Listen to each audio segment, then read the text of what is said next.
Hello, hello, hello. It's Money Mind Shift Monday.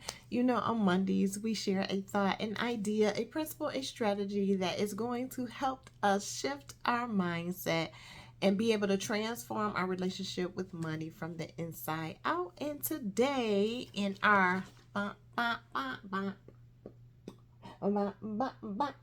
Plan to Prosper Money Management and Planning Journal, we are going over Proverbs 19 and 7.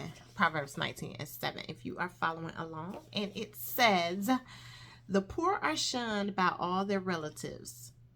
How much more do their friends avoid them? Though the poor pursue them with pleading, they are nowhere to be found." Once upon a time, not long ago, let me tell you a story. Let's break this down a little bit.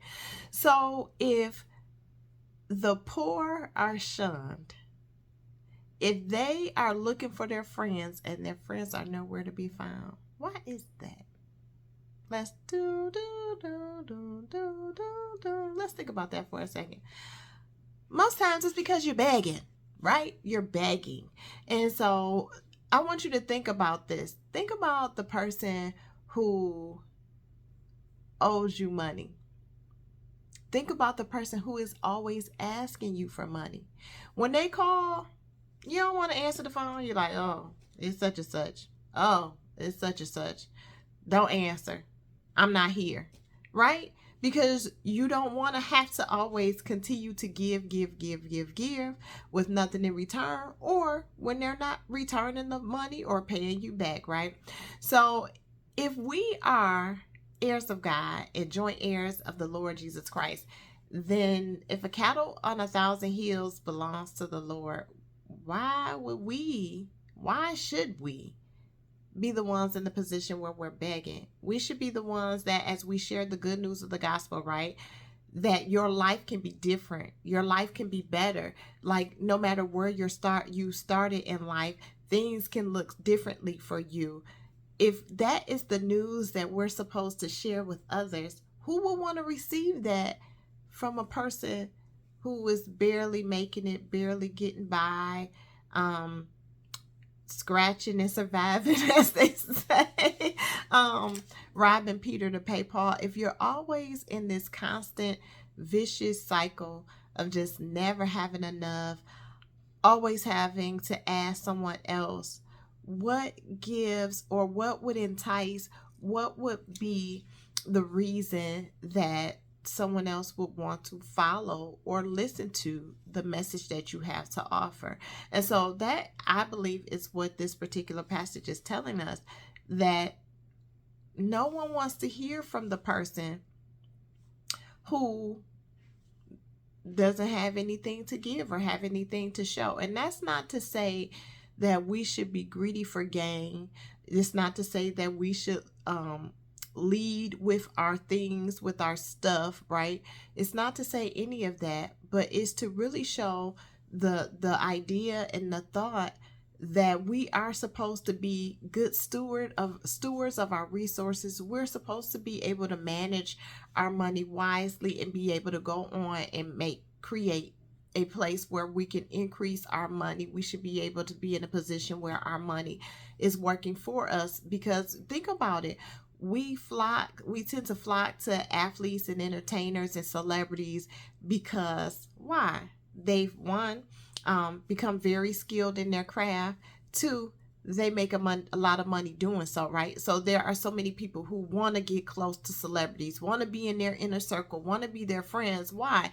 Because the outward show of what they have is enticing to them. But when the outward show of what you have comes from living a life with values and morals, operating your business with integrity and purpose, those are things that you can share with other people to show that they can do and have the same as well, right? So it's not that we are making money to have money, to show it, to flaunt it.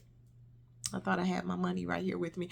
Show it and flaunt it from a place of look at me, all eyes on me, right? Not from a place of all eyes on me, but from a place of, if I serve a God who can help me do it, he can help you do the same. This is how my life was transformed by the word. And that's what I'm sharing with you all today. But this is how my life was transformed by the word. This is how my financial situation was transformed by the word. This is how my marriage, this is how my relationship, this is how my parenting skills was transformed by the word. When they can see the transformation that has happened in you, you can go on and share that with others, and then you create a greater impact, right? You have a greater impact because you're not broke, busted, and disgusted, pouring down and out, don't have enough, robbing Peter to pay Paul, just in this vicious cycle, like the hamster on the wheel, right? Just running fast and not making any progress.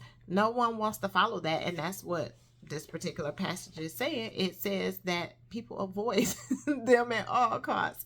So we are to let the word transform our lives, transform our own personal financial situations, and then we go out and we impact the world for a greater good when we have been transformed, and we share how we've been transformed with others. So I just want to jump on and share that with you all today. This is Money Mind Shift Monday. My name is LaKeisha Mallett, your partner in prosperity. And again, I was going over notes that I read out in my Plan to Prosper Money Management and Planning Journal for the week. And I want to wish you all an amazingly prosperous day. Share in the comment section with me your key takeaway from this particular passage. If you've read this before, if you are seeing it for the first time, what are your thoughts? Just share that with me. Want to want to wish you all an amazing day to your success. Wishing you success beyond measure. Bye.